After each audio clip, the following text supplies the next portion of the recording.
3 बार कमर में दर्द हुआ। एक बार तो मैं 20-25 फीट ऊपर से गिर गया। हरिद्वार में आया, हम जांटी पर चढ़े हुए, शमी बोलते हैं उसको, बबूल पर और पीपल बड़ नीम आदि पर चढ़े हुए, यहाँ सीधे आके उस पर चढ़ गए लीची पर। अब पता नहीं था इसकी डंडी इतनी कमजोरी होती, धड़ाम से नीचे पड़े। लीची खाते खाते एक मुंह में लीची और अपनी लिंचिंग हो गई। फिर भी कमर इतनी मजबूत थी, गुरुकुल में 500-500 दंड लगाते थे, इसलिए बच गए। फिर दूसरी बार अपने से एक डबल वजन वाले को उठा लिया। ये थोड़ा खुरापात तो हम करते ही रहते थे, तो कमर में चणका आ गया, झटका आ गया, स्लिप डिस्क हो गई।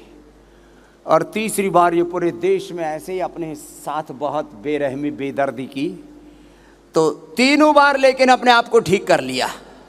ये है योग की महिमा। जो लोग कहते हैं ना कि एक बार कमर दर्द हुआ तो कबाड़ा ही होगा, हमने 3 बार अपनी कमर को कबाड़े से बचाया हुआ है, बखेड़ा होने से बचाया हुआ है। ये मरकटासन कर कर। हाँ, इसको करने में भी इतना दर्द होता था, वो 25 साल पुराना दर्द अभी भी उसकी स्मृति बनी हुई है। फिर बड़ी मुश्किल से उष्टासन करते थे, बड़ी मुश्किल से भुजंगासन, और उसमें अंदर से कहते ना चीख जैसी पड़ती थी ऐसे। और हमारे पास उस समय ज़्यादा औषधियाँ नहीं थी, बस चंद्र प्रभावटी खा के और ऐसे ही थोड़ा दूध में हल्दी आदि लेकर के। उस समय प्रारंभ ही तो था, तो आज तो सैकड़ों प्रकार की औषधियाँ उपलब्ध हैं। बृहत्वाद चिंतामणि एक ही डोज में, एक बार में आधा ग्राम दे दो, ऐसे मुर्दे में भी जान आ जाती है। खैर, तो मैं आपसे कह रहा था ये बड़े ज़बरदस्त है कमर के आसन। मरकट आसन, घुटने पंजे पास में, घुटने पंजों में फासला, फिर पैर सीधे करके, फिर ये सब मेरुदंड के लिए करना। ऐसे ही जीवन के कुछ मूलभूत तत्व हैं। जैसे योग करने में सेकंड थॉट नहीं आना चाहिए। मंडूकासन, योग मुद्रासन। चलो बैठ जाओ बच्चों आप भी। किस किस संदर्भ में सेकंड थॉट नहीं आना चाहिए?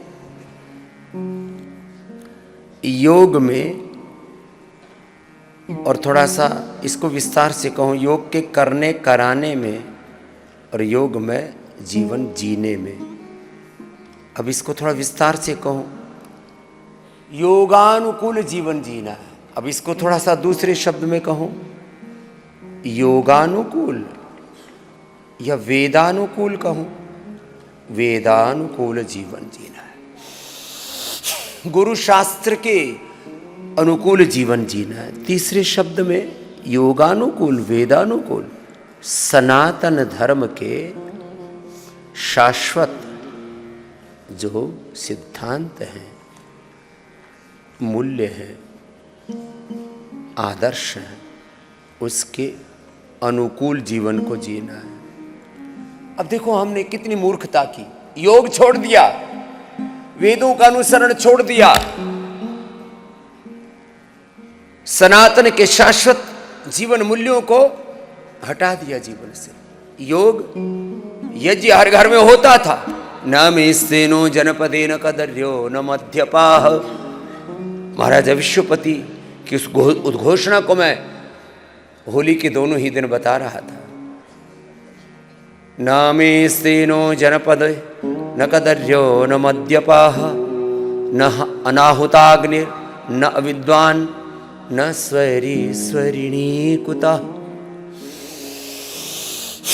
ऐसा था मेरा भारतवर्ष, ये थी मेरी पूर्वजों की परंपरा, जहां पर सब विद्वान थे, विवेकी थे, सब धर्मात्मा थे।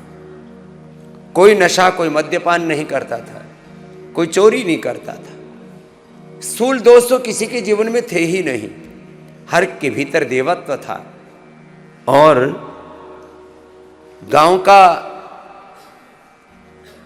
उच्च चेतना संपन्न व्यक्तित्व, उस गांव में भी मान लीजिए 100 व्यक्ति रह रहे हैं, उसमें से जिसकी ऊंची चेतना है उसको बोले ये इस गांव का देवता है, ग्राम देवता। ग्राम देवता, ग्राम देवी, ग्राम की कुल देवी, कुल देवी, कुल देवता, फिर एक एक कुल में, यद्यपि मूल कुल तो हमारा ब्रह्म कुल है, स्वयं भगवान ने अपने संकल्प से वैवस्वत मनु को हिमालय के क्षेत्र में उत्पन्न किया। संकल्प सृष्टि है, संकल्प से सृष्टि उद्भव हुई और फिर भगवान ने एक व्यवस्था बनाई, अलग अलग प्रकार के पेड़ पौधे, वनस्पतियां, जीव जंतु, और उनका फिर विस्तार होता चला गया। बड़ा अद्भुत है ये सृष्टि क्रम। मूल कुल एक पिता और उस पिता की दो संतानें, एक पुत्र से चला, एक पुत्री से चला।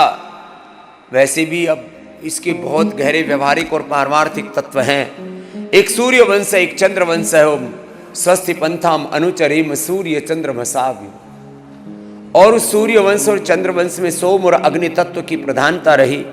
कालांतर में एक प्रधान तत्व में मैंने कहा गौण तत्व अंतर्निहित तो होता ही है।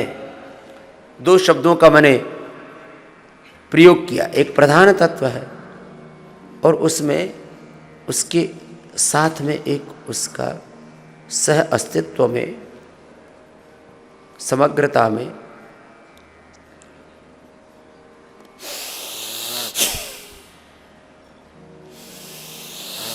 भस्त्रिका करो, कपालभाति करो, अनुलोम विलोम करो। ज्ञान तत्व में भक्ति और कर्म तत्व अंतर्निहित है, सन्निविष्ट है, समाविष्ट है।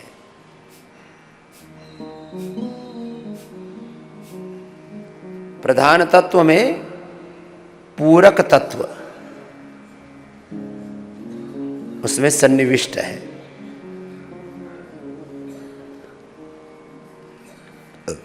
अब ये भेद न जानने से लोगों ने ज्ञान योग, भक्ति योग, कर्म योग की शाखाएं भिन्न मान ली, अष्टादश योगों को भिन्न मान लिया। अष्टांग योग को, क्रिया योग को, समाधि योग को, विभूति योग को, कैवल्य योग को भिन्न मान लिया। गुरु तत्व को, परम गुरु तत्व परमेश्वर को भिन्न मान लिया। सूर्यवंश को, चंद्रवंश को भिन्न मान लिया। ये जो नानात्व है, मृत्यो समृत्यु मापनोति, यह नानाई विह पश्य एकत्वम अनुपश्यता। नानात्व में भी एकत्व का दर्शन, ये है हमारी वैदिक संस्कृति। ये बड़े गहरे तत्व है और इसके लिए बहुत गहन बौद्धिक विमर्श हुआ है हमारे यहां पर। उस बौद्धिक विमर्श को, उस बौद्धिक वैचारिक लोकतंत्र को जिन लोगों ने नहीं समझा, उन्होंने धर्म में, अध्यात्म में, सनातन में भी भेद बुद्धि डाल दी। और इसमें बड़ी भूमिका रही एक तो चेलों की, दूसरी बड़ी भूमिका रही विरोधियों की। जो सनातन के विरोधी थे उन्होंने सब में फूट डाल दी। फूट डालो, राज करो, बड़े खतरनाक होते हैं राजसिक चेतना वाले व्यक्तित्व। ये जो तीन तरह की चेतना है, सात्विक चेतना में हमें रहना है, यहां सेकंड थॉट नहीं आना चाहिए। प्रधान चेतना हमारी सत्व ही है, सात्विकता ही हमारी प्रधान चेतना होनी चाहिए।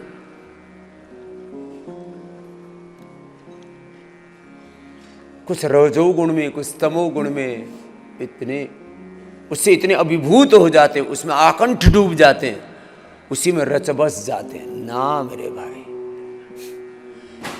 प्रतिदिन योग करना चाहिए, यजन करना चाहिए, भोर में उठ करके ब्रह्म यज्ञ, देव यज्ञ करना चाहिए, पितृ यज्ञ करना चाहिए, माता पिता गुरु भगवान की शरणागति में जीना चाहिए। यहाँ क्या कहाँ कोई सेकंड थॉट। सत्यमय जीवन जीना चाहिए। सत्व बहुत बड़ा शब्द है, सत्य उसका साधन है। सत्व में प्रतिष्ठित होने का। वैसे तो ये चरणबद्ध तरीके से जब धर्म अध्यात्म को देखते हैं ना, चलो कपालभाति करो, अनुलोम विलोम करो, शिक्षा में, चिकित्सा में, जीवन में, संबंधों में, आचरण में, वाणी में, व्यवहार में, स्वभाव में, आचरण में समग्रता होनी चाहिए। टुकड़ों टुकड़ों में आप सत्य को नहीं समझ सकते। हाँ। लयबद्धता के साथ करो सब। कपालभाति हो रहा है, अनुलोम विलोम हो रहा है, ऐसे निरंतरता के साथ एक अनुष्ठान की तरह किए जा रहे हैं। चला जा रहा हूं मैं राह पर तुम्हारी, राह में जो आए तूफान भारी, थामे हुए बस मेरा हाथ तू है, मेरा नाथ तू है, मेरे साथ तू है, नहीं मैं अकेला मेरे साथ तू है। ये लोनलीनेस, इनकम्प्लीटनेस, अकेलापन, सूनापन, खालीपन जीवन में कभी नहीं होने। जब गुरु भगवान हमारे साथ है, अंति संतम न जाति, अंति संतम न पश्यति, अंति संतम न जहाति, अंति संतम न पश्यति, पश्य देवस्य काव्यम न ममारण जीर्यति, विष्णोः कर्माणि पश्यत यतो व्रतानि पस्पशे, इंद्रस्य युज्यः सखा, तद्विष्णोः परमं पदं सदा पश्यन्ति सूरयः, तद्विष्णोः परमं पदं सदा पश्यन्ति सूरयः, दिवीव चक्षुरा ततं ओम उद्वयं तमसस्परिस्वः, पश्यन्त उत्तरं देवं देवत्रा सूर्यमगन्म ज्योतिरुत्तमम्। इस परम ज्योति को, इस ब्रह्म ज्योति को हम उपलब्ध हो जाएं,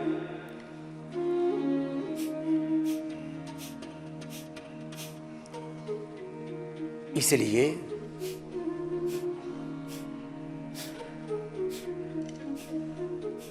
योग को कर ले, बस पूरा कर ले।